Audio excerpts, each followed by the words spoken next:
சற்று முன் வெளியான தகவல். ரேஷன் அட்டைதாரர்களுக்கு முக்கியமான தகவல் வெளியுள்ளது. அது என்னன்னு பார்க்க போறோம். நீங்க நம்ம சேனல் சப்ஸ்கிரைப் பண்ணாம இருந்தீங்கன்னா மறக்காம லைக் பண்ணிக்கோங்க, சப்ஸ்கிரைப் பண்ணிக்கோங்க. உங்க நண்பர்களுக்கு தெரியப்படுத்த ஷேர் பண்ணுங்க.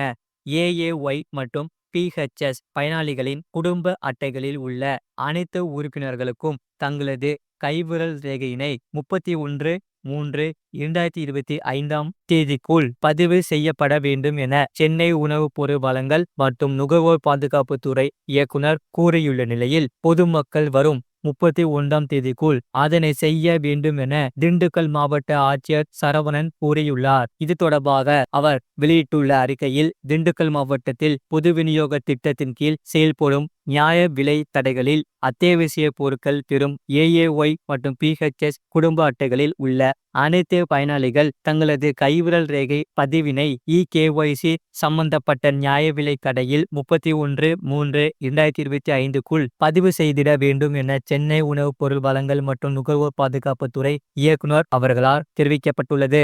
முழு வீடியோ லிங்க் கீழே இருக்கு, அதை கிளிக் பண்ணி பாருங்க. மறக்காம லைக் பண்ணிக்கோங்க.